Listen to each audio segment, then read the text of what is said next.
Sometimes in the NFL, the biggest play of the game isn't a touchdown, a turnover, or a blocked kick, it's a yellow flag. A single penalty can flip momentum, erase points, and leave fans and players wondering what just happened. That was the case for the Los Angeles Rams in their Week 3 showdown against the Philadelphia Eagles, a game that looked destined to be a statement win before it slipped away. And at the heart of the controversy was star wideout Puka Nacua, who was flagged for an unsportsmanlike conduct penalty that he still doesn't quite understand.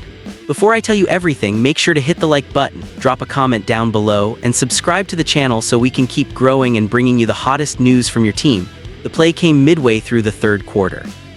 Rams were still in control, leading by 5, when Nacua hauled in a 20-yard catch and run that put Los Angeles inside Philadelphia territory at the Eagles' 40-yard line. Fired up, he stood over Jihad Campbell and flexed, something Nacua has done countless times after big first-down grabs. But this time the officials saw it differently.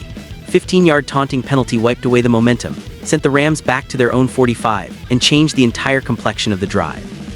Instead of setting up for a potential 48-yard field goal that could have extended the lead to 29-21, the Rams ended up turning the ball over on downs after Kyren Williams was stuffed by Jordan Davis and Jalen Carter. From there, everything unraveled. The Eagles stormed back from a 26-7 deficit, scoring 26 unanswered points to complete one of the most shocking comebacks of the young season.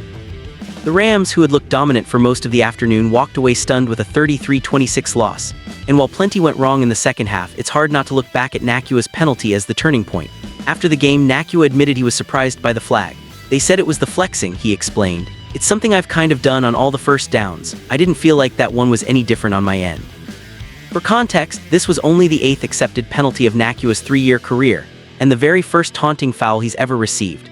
He's not known as a dirty player or someone who constantly pushes the boundaries.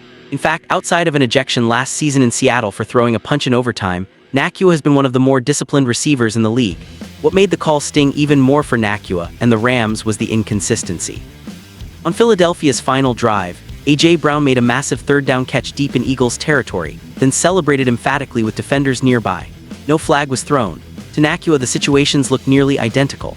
Kind of difficult when you see there was a big third-down catch for A.J. Brown where we have guys on the floor, kind of bodies nearby, and he has a big celebration on a big third-down conversion, he said. I feel like that play was very similar. I didn't think it went both ways. The frustration is understandable. Players rely on energy, emotion, and celebration to lift not only themselves but their teammates. For Nacua, the flex is more than just a pose. It's a ritual that's become part of his identity and a rallying cry for the Rams' receivers' room. It's something that kind of speaks to our room and kind of my place now, Nacua said. But at the same time, he admitted he'll need to be smarter moving forward. I definitely will be pre-game asking some questions and making the refs aware of how I'm doing it, he added. It's a tough spot for a player. On one hand, celebrations are part of the culture of the NFL. Fans love them, teammates feed off them, and they often create some of the most memorable highlights of a season. On the other hand, the league has drawn a thin line between acceptable and excessive, and taunting rules remain one of the most controversial gray areas in football. For a young star like Nacua, learning where that line is and how each officiating crew interprets it might be just as important as learning route adjustments or blocking assignments. What shouldn't get lost in the conversation, though, is how good Nacua was in this game despite the penalty. He caught 11 passes for 112 yards, continuing to prove why he's considered one of the NFL's elite receivers. Even as the Rams' offense sputtered late, he was a reliable target and the focal point of their attack. The problem wasn't his play, it was the flag and what it cost the team in a critical moment. Now the Rams turn the page to Week 4, where the schedule doesn't get any easier.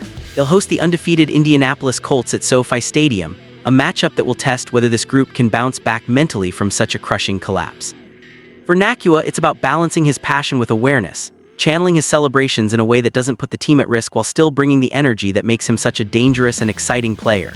So Rams fans, what do you think? Was the penalty on Puka Nacua fair, or did the officials cost Los Angeles a chance to seal the game? And should he change the way he celebrates or keep being himself and risk another flag? Drop your thoughts in the comments, hit that like button, and subscribe so you never miss breaking Rams updates and NFL news all season long.